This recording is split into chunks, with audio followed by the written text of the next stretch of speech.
Hola, nice to meet you, Camille. Hello. How are you? Good. How are you? Fine, thank you. So, thank you so much for your time. How are you, Roman? Thank you so much for your I'm good, time. thanks. Oh, it's Uh, okay. Congratulations for the movie. I love sci-fi and apocalyptic movies. By the way, excuse my English; it's kind of rusty, but I'll do my Very best. good. It's very good English. And yeah, and if you could speak slow because your British accent sometimes is difficult for the translation, please. I love British accent, but sometimes it's difficult for a Latin American guy. Sure. So, why the end of the world, Camille? Oh, I know. It's quite bleak, isn't it? The end of the world. Well, I wasn't expecting to make a film during COVID, and I wasn't expecting the film to come out during a pandemic. And I thought it was a good metaphor for the issues I wanted to talk about in the film. Yes, I know. You want to talk about how sometimes we don't think about things that are given, like an order and a way to live. I know authoritarianism. Yes. By do you like especially apocalyptic movies? I do. I like genre when it reflects the reality of today. I think heightened genre and realism are a very great mix. So I especially like that. Roman's a little less interested in the apocalyptic films. He's like, oh, another apocalyptic film. Um, oh, it's the Why? end of the world. But I did find the road, which is fascinating. That is me when I say I don't want to live in a post-apocalyptic monochrome world. I would say that's definitely my sentiment, not just the characters.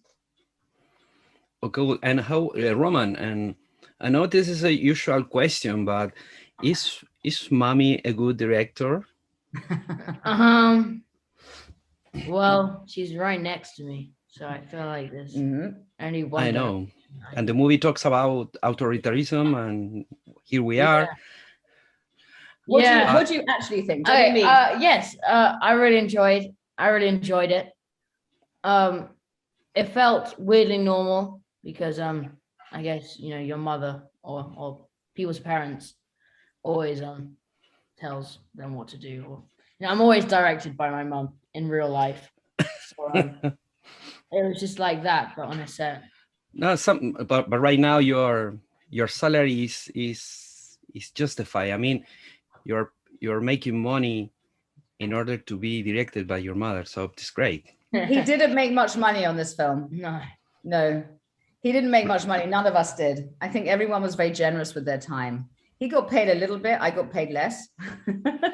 um, it was um, it was a brave decision for our producer Matthew Bourne to make this film, but it was a low budget, very low budget. So I can't even say he earned a lot of money. I'm afraid. Uh, that's not a good deal. I No, mean, for he didn't get a good family deal. business, it's not good. But No. in terms of artistic, the decision is very brave. It's a very brave film and has a lot of emotion. It's a kind of, a highway of emotions. And at the end, I just was thinking, what, what could I do? What could I do if I have an in this situation, in this kind of decision among the pill and suffering. And in those terms, why? I mean, why did you have to to do this film? I mean, you've been trying in this doing films in this industry during years. What was the point, Camille, in the you decide I'm gonna do a movie? I um I always wanted to make films. You're right. I always wanted to make films. I think I chose this idea because I wanted to explore what it means to be privileged. I have my own inner conflict with privilege, and I know that I care about people who are struggling. I know I care about the refugees in particular in Europe, and it felt. And I also feel very betrayed by our government, and I was very upset about Brexit.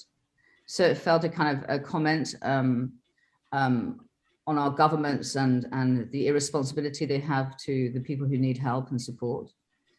And the pill and this and the environmental poison felt like like I said, a good metaphor to have these conversations. And I'm not saying that I know best, because you can ask Roman. I'm a complex character. I'm good and bad. I'm not just good. So I have my own struggles, you know, with parenting, and how can you be a good parent, and if you have trauma or you have damage. And so I wanted to kind of shine a light on the environment of the privileged classes, to see when they're really faced with horror, how can they react, and how should they react, and what should they do. And I think he is the voice of my innocent self, my childhood self, and he's hopefully the voice of the audience. But really, I wanted to use satire to discuss things that matter to me. Yeah, and you accomplish. I mean, the movie has a lot of very good ideas. And a question for you and Roman: how important was the film Jojo Rabbit in terms of, you know, in the case of Roman, started a brilliant career in terms of your own movies, in terms of inspire you? How was that movie in your life, in your both of you? Well, the characters in my character in Silent Night and my character in JoJo are really particularly different, seeing as one was basically a Nazi and the other wasn't. But I mean, I guess when preparing to do the part, I did the same thing, and I guess when thinking about the part, I did the same thing. So I don't really know how to answer the question. I think the question is really like I think Roman wanted to act for a long time. He spent 2 years auditioning for different films, and it was without going into the story, it was a coincidence that he managed to audition for JoJo. And I think it was a transformation in all our lives, that opportunity for him, because I think it transformed Roman from just being a child to becoming an actor. So that's a huge thing. And how did that feel, you know? Well, it was an amazing but big experience. But I guess, I mean, the whole thing was a bit. I was very new to it, obviously, so I was just, I guess, taking it all in. I think what's particularly interesting about Roman is that he's a very bright, emotionally bright child. He's a very challenging character. He thinks about important and difficult things, and he likes to have challenging conversations. So JoJo was a perfect foundation for him, because he wasn't in a kind of happy Disney movie. It was a Disney movie, but it started Roman off, I think, on the right platform for the things that I think he cares about as a person. And Roman's always saying to me, what projects have come in, and he wants to play, you know, psychopaths and mentally challenged people. He wants difficult roles. So I think that was the perfect introduction. And for me, being on the set of Jojo Rabbit and watching Roman and Taika work, Taika particularly, he transformed my relationship with storytelling, because I hadn't considered comedy before. My stories were kind of less good versions of Haneke's storytelling, and Haneke was a hero for me. And when I saw Taika using comedy, I thought, wow, okay, maybe this is where I've gone wrong. I could use comedy to talk about the subject matters, because Silent Night without comedy would just be hell, you know? Yes, of course. Yeah. You need some ice in that hell, and comedy is the perfect ice. And my last question, and congratulations again. My last question is, what is your next move in this, for you, Camille, what is your next move in this industry as a filmmaker? I'm very lucky, because the studios saw the film a year ago. In fact, Endeavour were selling the film for us. And some good studio mentors came forward and said, we like her work, we want to work with her. So I have a project that I wrote a long time ago, but as a treatment, and I recently wrote it as a script. So Searchlight, who made JoJo, are going to be making that hopefully next year, and with Keira Knightley as well. And then I have a project in development with Netflix. So I think I'm very lucky. Now I can make films.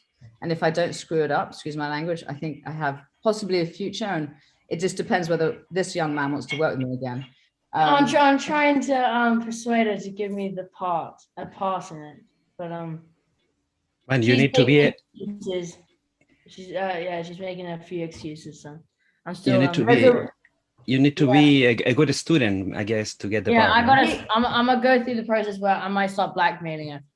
He's an amazing actor, but the role that he wants to play is young for him. More excuses. You see? So, and I want him to have his own career where he doesn't have to be shouted at by his mother. Yeah. But thank you so much. Well, thank you, felicidades. Have a good Christmas, eh? Happy Christmas to you, and I look forward to seeing how everyone reacts to the film. But thank you for your time. Thank you. No, it's very good. It's very good. Gracias. Bye-bye.